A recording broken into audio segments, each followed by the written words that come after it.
Hey everyone, I'm covering my favorite art tools I use for my realistic pencil drawings, like this vulture here. I use like a handful of tools. They're all under $20. They're super cheap, super easy to find. They're helpful for all different kinds of art. I'm going to tell you how I use them, why they're amazing, and links are in the description below, so feel free to check them out, and let's get started. Okay, so if we're talking about drawing, I'm showing this because obviously the first thing I'm going to cover if we're talking about drawing supplies are pencils. So this is one of my earlier pieces, and I did this with a student grade set that I got as a gift, and it was really nice. It came with like a kneaded eraser and everything, but and it had the varying levels of hardness and softness, so that was nice.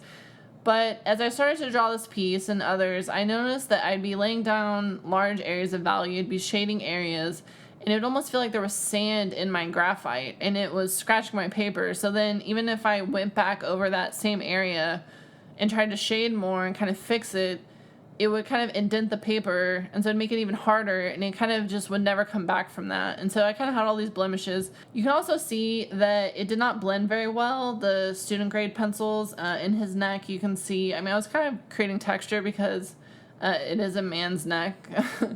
But there's a lot of, it does not blend as smoothly, nearly as smoothly as it should.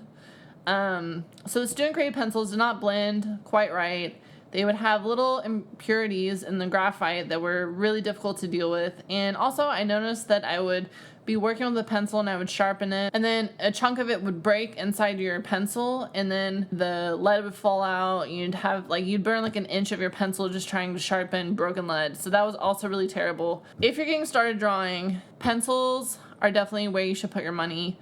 They're super cheap considering, and a good set of pencils will get you really far. Okay, so then I got this set. This is the Staedtler Mars Lumograph set, and it comes with 12 pencils from 4H to 6B. And these are my favorites. So basically I got these because I thought that I should upgrade and get a really nice set of pencils and try them out and see if it was better. And the first piece that I drew after this, the only thing I could say was that it felt like I was drawing with butter. They are a delightful pencil. I love these pencils. It is so smooth. Everything goes down really evenly.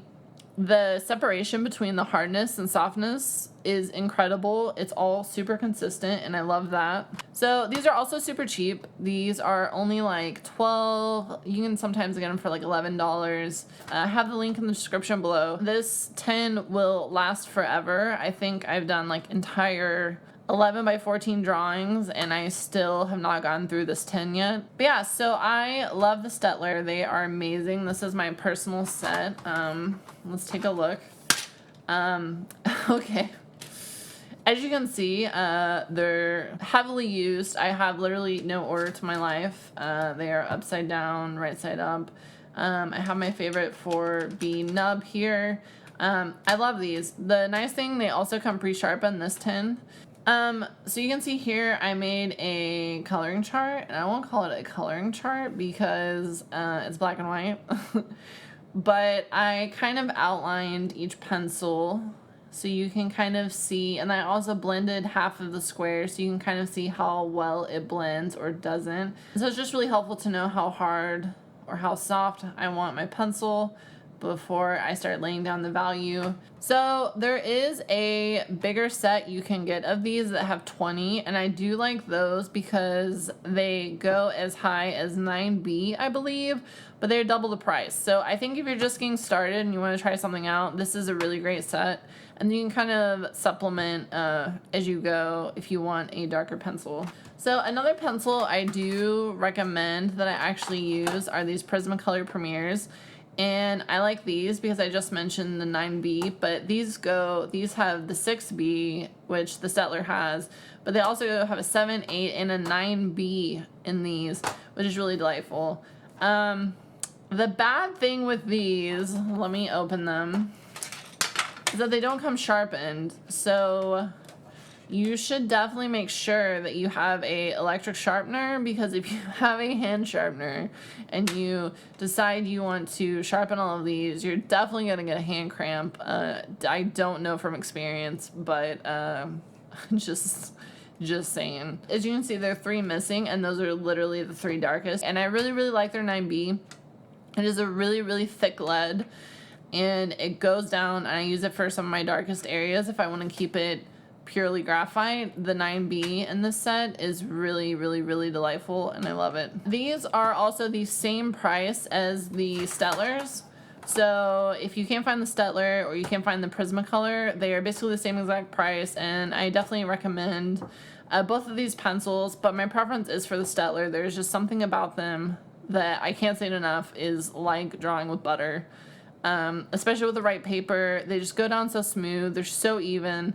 They're a delight to draw with. I cannot recommend these enough. And let me know if there are any other brands that you really, really like. I really love the Mars Lumograph. They're my favorite. Also, the blue and black is just like such a classic look. Like, it's just so cool. I don't know what it is, but I feel like an architect every time I bust these out, and then I just I just make art, and it's not nearly as impressive as building a building like this, but I feel like I should be whenever I get these. Okay, so the next thing we're going to cover with essential drawing supplies, obviously paper. So I use Bristol. I use Strathmore. So if you want to pick one of these up, it's usually like, this is a 9x12. You get 20 sheets. And I think this was like $10 when I got it. So if you get one of those like 40% off coupons, you can get it pretty cheap. They come in a lot of sizes. You can get like 11x14. And that is literally the only other one that I can confirm, but they do have a lot of sizes in these, so I definitely recommend them. I use a 300 series. I believe there's a 400 series that's just better. I don't know, best. But the 300 series works really, really well, and I know for a fact that there are pretty major artists in pencil realism who use 300. So this Bristol, it's 100 pounds. So that's relating to the thickness of the paper. So it's a little bit thicker than like a sketchbook paper. If you know watercolor paper, that's like 140 pounds. So that's a little bit thicker, kind of in between a sketchbook paper and a watercolor paper. So the whole thing with Bristol is this smooth surface. So if you look at a lot of art papers and you kind of feel them, there's kind of like a texture to them. And that texture is called the tooth of the paper. And the tooth is essentially mountains and valleys on the paper's surface. So with pencil, if you start to shade areas and it has a tooth, that graphite is going to sit in those valleys, and it's going to accumulate a little bit more, and so it's going to be a little bit darker, and you're going to have a really uneven spread of your graphite. If you want to make super smooth values that don't have any texture, like some things are, like metal or really, really soft, amazing skin, then you need a paper that is super smooth so the graphite sits on top of it and the values only go where you want them to go. So I'm going to kind of demonstrate why you want this Bristol smooth surface above something like the sketch pad. So if you want realistic artwork, definitely get the Bristol. If you're just sketching and you're just practicing, get something like the sketchbook. I love this product as well. I'm not saying anything bad about it, but if you want realistic smooth stuff that you can really manipulate, definitely go for the Bristol. So first I'm gonna lay down some value on this Bristol, and I've got a 5B here.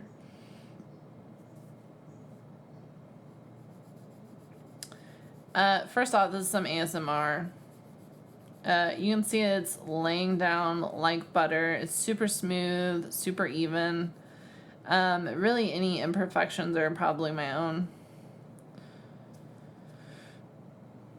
So that's really, really nice, right? So I have the sketchbook here, and let's lay down some value, and immediately you see how toothy it is.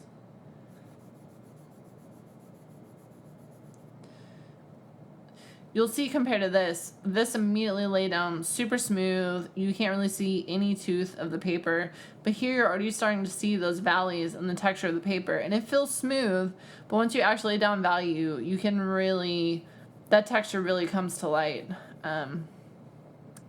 So I'm getting a really smooth area of color here, and you can see a ton of texture here, and then if I go to blend it even further, so you'll see here, I start to blend it. This is just a Q-tip just to blend. We're just gonna try to blend some of this.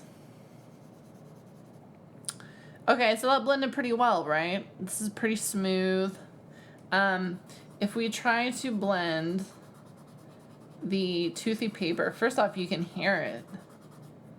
And you'll see, you can't escape that texture.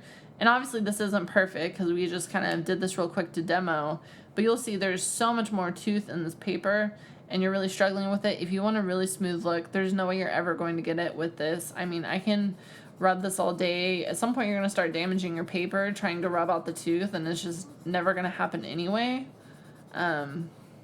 You still have all that tooth, and I can come here and this is super smooth. You can hear it's just, and so I'm just getting a really even, clean look compared to this really toothy look. Thanks for watching. Don't forget to check out the links to all the materials I covered here in the description below. This is just part 1 of a series where I cover my favorite art supplies I use for my realistic drawings. Check out part 2 where I cover my most used tools to create interesting textures and details. Don't forget to subscribe and click the bell so you can be notified of new tutorials and content. If you want even more in-depth tutorials and a behind-the-scenes step-by-step look at my art, become a patron today. Every month you'll get exclusive tutorials only on Patreon, glimpses into my sketchbook, and walkthroughs of my artwork. You can even sign up for personal one-on-one lessons with me every month, so check it out in the links below.